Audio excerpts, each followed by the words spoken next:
অবশেষে চলে এলাম বাঙালির সবথেকে প্রিয় উইকেন্ড ডেস্টিনেশন দীঘায়। চারিদিকে সমুদ্রের গর্জন, ঠান্ডা হাওয়া আর দারুণ এক পরিবেশ, নীল আকাশ আর সামনে বিশাল সমুদ্র।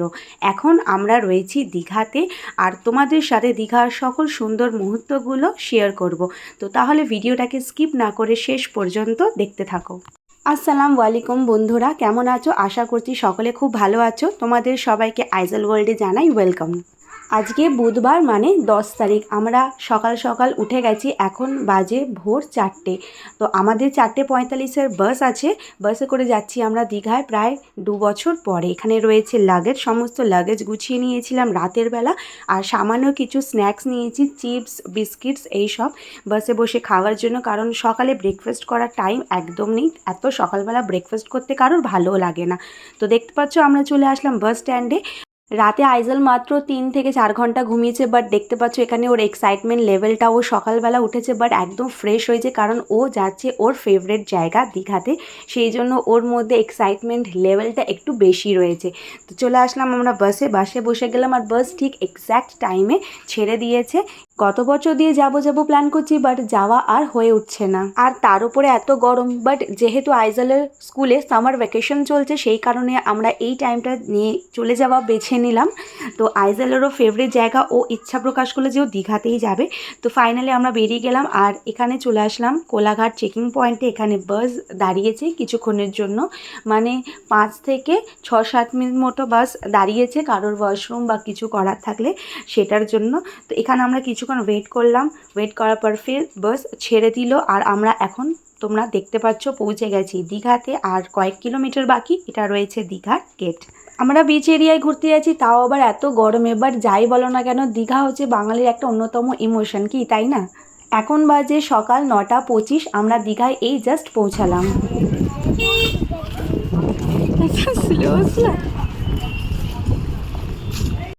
দীঘায় গিয়ে আমরা প্রথমেই একটা হোটেলে ঢুকেছি, সেটা হলো অম্রপল্লী রিসর্ট, যেটা আমাদের খুবই পছন্দ হয়েছে। তো সেটাই আমরা বুক করে নিলাম। এখানে দেখতে পাচ্ছ করিডোর থেকে ডান দিকে তোমরা বাস স্ট্যান্ড দেখতে পাবে, এক্স্যাক্ট যে বাস ডিপো আছে তার পাশেই রয়েছে এই রিসর্টটা। আর এই রয়েছে আমাদের রুম নাম্বার 303। আমরা গত বছরেও এই রিসর্টে থেকে গেছিলাম, গত বছর না 2 বছর আগে যখন এসেছিলাম। বাট তখন এটা ছিল অপরাজিতা কটেজ, যেটা সরকারি কটেজ ছিল। বাট এখন এটাকে রেনোভেট করে এটাকে প্রাইভেট করে দেওয়া হয়েছে, আর এর নাম করা হয়েছে অম্রপল্লী রিসর্ট। তো এই হলো আমাদের রুম। আমরা নিয়েছি 2nd ফ্লোরে, কটেজ নিয়ে আমরা যে হোটেল ছিল, আমরা হোটেলের যে ফ্লোরগুলো সেখানে বুক করেছি 3rd ফ্লোর। তো এই দেওয়া হয়েছে আমাদের রুমটা নিট অ্যান্ড ক্লিন আর খুবই বড় ছিল। সামনে তোমরা দেখতে পাচ্ছ ডান দিকে রয়েছে একটা টিভি, রয়েছে খাট, আর এখানে রয়েছে দুটো ছোট ছোট সোফা, আর তার সাথে একটা সেন্টার টেবিল। আর ঠিক ডান পাশে রয়েছে একটা ওয়ার্ড্রোব উইথ মিরর।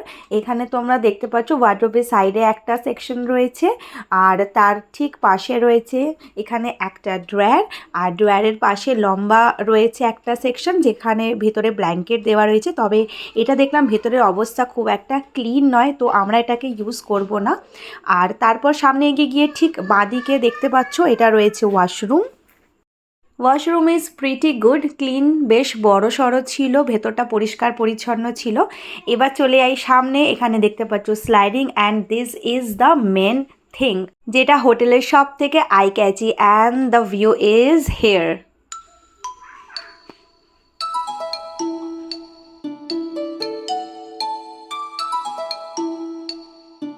ব্যালকানি থেকে সামনে ওই যে দূরে দেখতে পাচ্ছ দীঘার সি বিচ, একদম সামনে, পায়ে হেঁটে মাত্র কয়েকটা পা।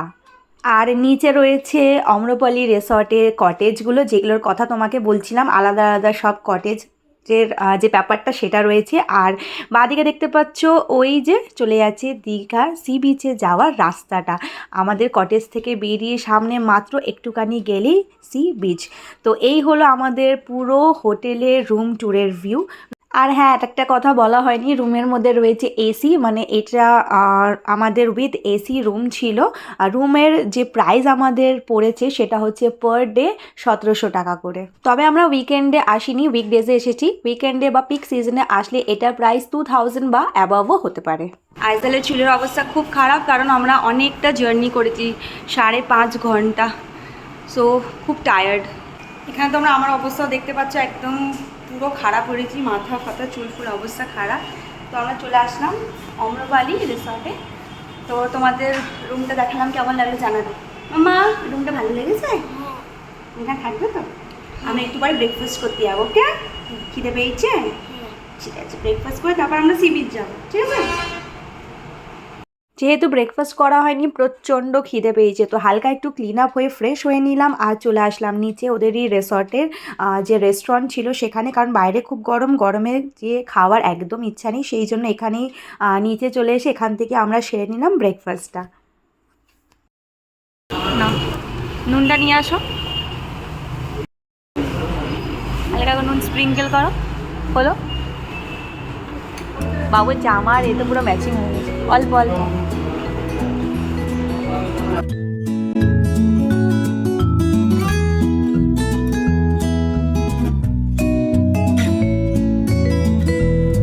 খাওয়া দাওয়া শেষ করে এবার আমরা একটু বেরোবো, বিচে যাব। তার আগে তোমাদেরকে নিচের ভিউগুলো দেখাই, রিসর্টটা পুরোটা।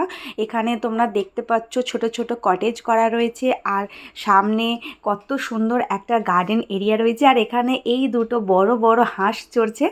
আর রাইট সাইডে দেখতে পাচ্ছ একটা বড় পার্ক করা রয়েছে, যেখানে বাচ্চাদের সিস, স্লাইড, তারপরে দোলনা, অনেক কিছু রয়েছে। আর সামনে আরেকটু এগিয়ে গেলেই তোমরা দেখতে পাচ্ছ এখানে কিছু কিছু বেশ মূর্তি করে নানান রকমের ডেকোরেশনগুলো চেঞ্জ করা হয়েছে, যেগুলো আগে ছিল না। মানে যখন সরকারি কটেজ ছিল তখন ছিল না, এখন এগুলো একটু চেঞ্জেস এসেছে। আর এই বাদিকে দেখতে পেলে একটা পাখির খাঁচা, এটাও নতুন করা রয়েছে। সামনে রেস্টুরেন্টগুলো হয়েছে। পার্কিং এরিয়া যেটা ছিল, পার্কিং এরিয়াটা ডরমেটরি রুম হয়ে গেছে। তো আমি এখানে বসে একটা দোলনা চড়ে নিলাম। তোমরা কারা কারা দোলনা চড়তে ভালোবাসো কমেন্টে জানাও। আমার তো দোলনা চড়তে বেশ ভালো লাগে। আর এই রয়েছে সামনে বিচের ভিউ, বিচের সমস্ত দোকানপাটগুলো রয়েছে। আর এত সুন্দর আজকে হাওয়া দিচ্ছে, এত মানে একটা গরম রয়েছে, একটা গুমোট গরম, বাট তার সাথে সাথে এত সুন্দর সমুদ্রের হাওয়া, রোদগুলো গায়ে লেগেও যেন গরমটা সেইভাবে ফিল হচ্ছে না।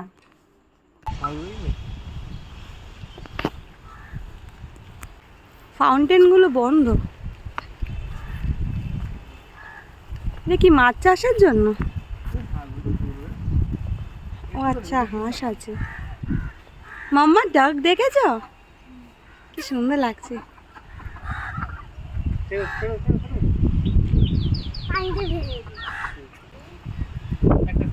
এদিকে এদিকে ডাকের কাছে এসে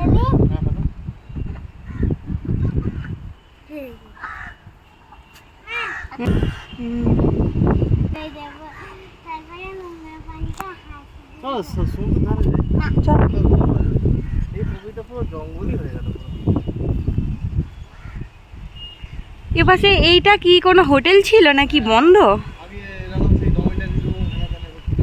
পুরো মানে ভুতুড়ে টাইপ হয়ে গেছে, ভুতুড়ের মতো হয়ে গেছে। আর ওইদিকে দেখেছো সামনে সেই দূরে, ওই যে দূরে ওইটা, কিন্তু হাওয়া আছে কিন্তু ওটা একদমই ফ্রন্ট, সেই রাস্তার ওপরে। রোদের ট্রেসটা যে একটু কম আছে। মামা চলো।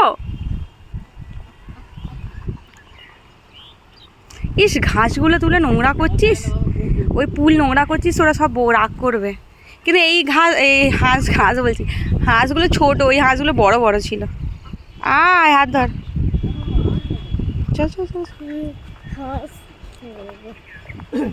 এই জায়গাটাই পুরো বাউন্ডারি করে বদ্ধ টাইপ লাগছে।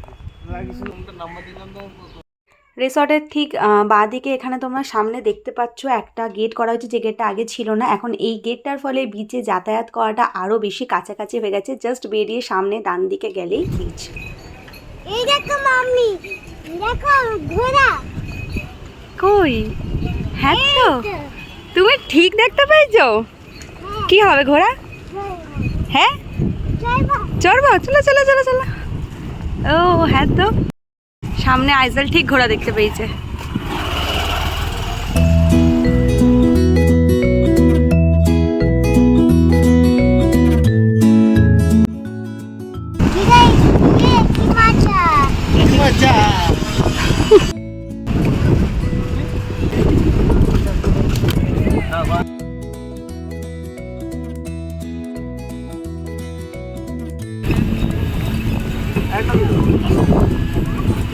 খাবে মাম্মা?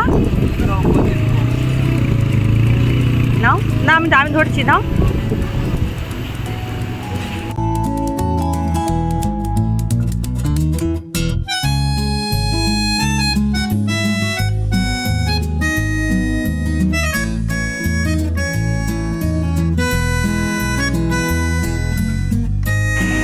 মাম্মা, তুমি হ্যাপি?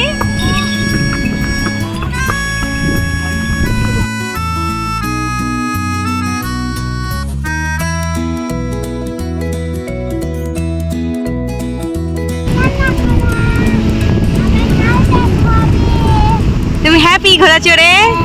কেমন লাগলো? তুমি আর বাবা একা একা ঘোড়া চড়ে নিয়েছো আমাকে রেখে? হ্যাঁ, এটার নাম হচ্ছে হাসি। হর্সি।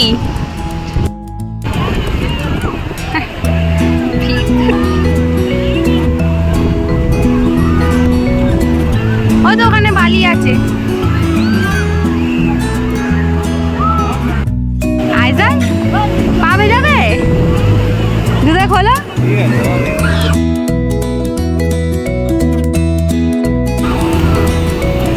মাম্মা,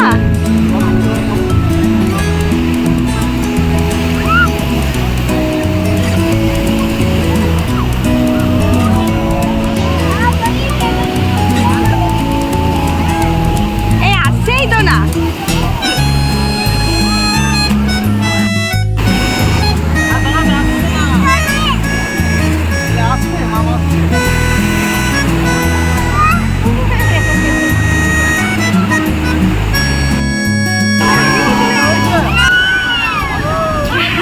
বিচ থেকে ঘুরে রুমে এসে নিচের রেস্টুরেন্ট থেকে আমরা খাবার নিয়ে নিয়েছি 1 প্লেট বিরিয়ানি আর 1 প্লেট চিকেন ফ্রাইড রাইস, যেটা দিয়ে আজকের লাঞ্চটা সেরে নিলাম।